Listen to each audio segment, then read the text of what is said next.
အဲ့တော့တရားရှုမှတ်နီးစာအုပ်ကိုဖတ်မဲ့သူကဒီဟာလေးကိုနှိပ်လိုက် website ရဲ့ဝင်ပြီးတော့ဗောနော်ဒါလေးကိုနှိပ်မယ်စာအုပ်ပုံစံလေးကိုနှိပ်ပြီးရင်ဒီတိုင်းဆွဲဖတ်လို့ရတယ်ဗောနော်ဆွဲဖတ်လို့ရတယ်ခုန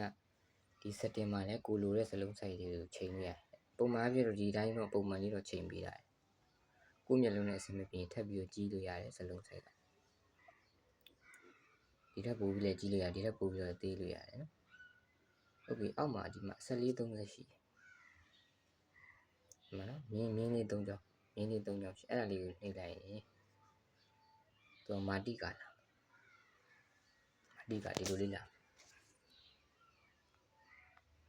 ကိုကြိုက်တဲ့ခေါင်းစဉ်ကိုဖတ်လို့ရတယ်ဒီအပေါ်ပိုင်းနေရာတော့ဥစဉ်ရဲ့ရှုမှတ်နည်းပေါ့နော်သင်ပေးသလိုထုတ်လုပ်တာဒါ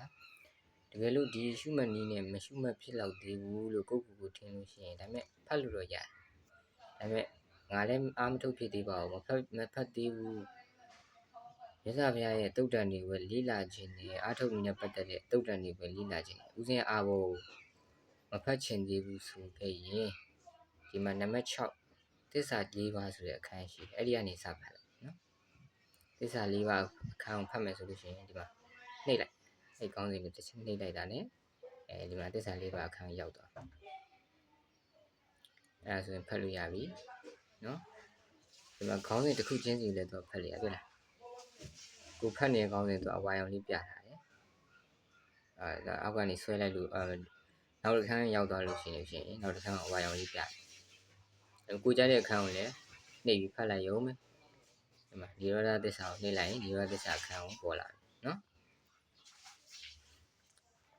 နောက်တစ်ခုကပရိသံမိတာမတ်ကျမ်းနံပါတ်9ပရိသံမိတာမတ်ကျမ်းမှာဉာဏ်18ပါးဉာဏ်18ခုပေါ့နော်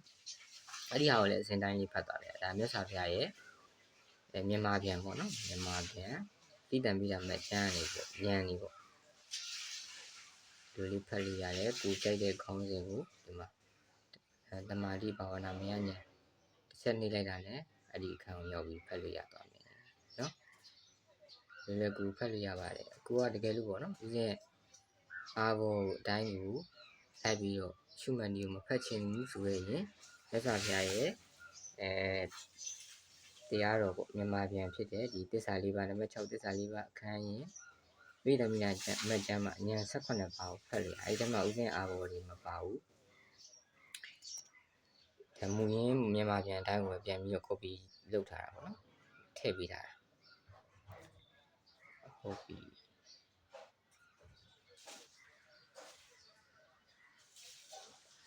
ပြန်ထွက်ချင်ရင်ဒီမှာအပေါ်ကအမားခက်လို့လေးနှိပ်လဲရတယ်ဒီမှာထွက်တယ်နော်ဒါလို့အမားခလုတ်မနှိပ်ချင်လည်းဒီဘေးတွေဒီမှာဒီအတွင်းပေါင်မဟုတ်ဘဲနဲ့ဘောင်နဲ့လွတ်တဲ့ဘေးကိုတစ်ချက်နှိပ်လိုက်တက်တဲ့နေရာကိုနှိပ်လိုက်ပျောက်သွားနော်အမားကိုနှိပ်လဲရတယ်ဘေးပေါင်အကျော်ကိုနှိပ်လိုက်လဲတော့ထွက်တယ်စက်တင်လဲအဲ့လိုပဲဘေးပေါင်နှိပ်လိုက်တယ်ပျောက်တယ်နော်အပေါ်ဆုံးအမားလေးကိုနှိပ်လဲပျောက်တယ်အဲ့လိုပျောက်တယ်နောက်တစ်ခုစာဖတ်တဲ့သူတွေမှာကြတော့ဒီမှာဒီညာဘက်တောင်တော့ဘယ်ဘက်အပေါ်တောင်ဒီမှာဒီခလုတ်လေးရှိအဲ့ဒါလေးကိုနှိပ်လိုက်ရင်ဘာဖြစ်မလဲဆိုတော့အပေါ်ကရှုပ်နေတဲ့ဟာအောက်မှာမာတိကခလုတ်တွေရှုပ်နေတာရှိကိုကတကယ်စာဖတ်တော့မယ်ရှင်းရှင်းလင်းလင်းဖတ်တော့မယ်ဆိုလို့ရှိရင်အဲ့ခလုတ်လေးကိုတစ်ချက်နှိပ်လိုက်ဒါဆိုလို့ရှိရင်ဒါဥစ္စာဒါတော့ကင်မရာရိုက်နေလို့ဥစဉ်ပေါ်ပါလာပေါ့ဒါထားတော့ဒီတိုင်းဆိုရင်မပါတော့ဘူးဟုတ်လားအဲ့ဒါဆိုရင်အပေါ်ဘားတန်းကြီးပျောက်သွားမယ်အောက်ကမာတိကခလုတ်တွေပျောက်ပြီးတော့ရှင်းရှင်းလင်းလင်းဖတ်ရစာဝတိကပေါ့နော်စာဝတိကထားပြီးတော့ဖတ်လို့ရသွားမယ်ဒီလိုကခုနခလုတ်တွေပြန်နှိပ်ချင်တယ်ဆိုရင်အဲ့ဒီဟာလေးကိုအမားလေးကိုပြန်နှိပ်လိုက်ဒီမှာအဲ့ဒီနေရာလေးပြန်နှိပ်လိုက်ရင်ပြန်ပေါ်လာကိုကြိုက်တယ်လို့ပေါ့နော်လုပ်လို့ရတယ်ဒီလိုဒီမှာပေါ့ဦးစင်းအားဘောဖတ်ပြီးတော့ဦးစင်းကိုလာမေးပြီးတော့ဘယ်လိုအားထုတ်ရမလဲဆိုရအောင်မသိမရှင်းတာရှိတယ်လာပြန်မေးလို့ရတယ်ဒါပေမဲ့ဒီဦးစင်းအားဘောတွေကတော့အားဘောတိုင်းရေးထားတဲ့အားထုတ်နေရတယ်အရင်တော့မပြည့်စုံသေးဘူးခုမှစာကျမ်းတွေပဲရှိသေးတယ်ပေါ့နော်စာအကျမ်းတွေပဲရှိတယ်ဒီအကျမ်းတော်မနေရတယ်ရေးလိုက်ကုတ်ထဲပြန်ထည့်လိုက်ဆိုတော့အဲ့ဒါလည်းပို့ကြတယ်နောက်ပြီးတော့ ဒီခလုတ်တွေကိုပြန်စဉ်းစားရတယ်ပူကြတယ်နော်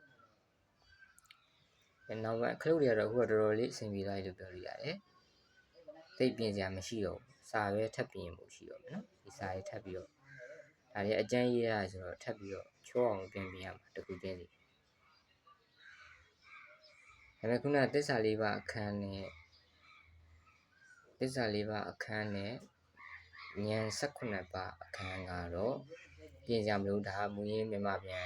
တိပိဋကမြန်မာ application တွေအတိုင်းပြန်ပြီး copy ထည့်တာဆိုတော့ဖတ်ချင်လို့ရှိရင်ဒီသစ္စာလေးပါအခန်းဒီသစ္စာလေးပါကကြတော့ဘယ်ထဲရလဲဆိုတော့မဟာသတိပဋ္ဌာန်တုတ်မှာပါတဲ့နောက်မှာပါတဲ့ဒုက္ခရိယသစ္စာဒုက္ခသမုဒယအရိယသစ္စာဒုက္ခនិရောဓအရိယသစ္စာဆိုတဲ့ဒုက္ခនិရောဓဂာမိနိပฏิပဒါအရိယမဂ်သစ္စာနားလည်အောင်ပြောရင်တော့ဒုက္ခသစ္စာရဲ့သမုဒယသစ္စာရဲ့និရောဓသစ္စာရဲ့မဂ္ဂသစ္စာရဲ့ဆိုပြီးတော့ဒီ၄ခုပေါ့နော်အရှိခန်းနေတော့မထည့်တာဦးဇင်းဒီခန်းပို့ပြီးသဘောကျလို့နော်ဝင်ဖတ်လို့ရပါတယ်မသိတာရှိရင်လည်းလာမေးလို့ရပါတယ်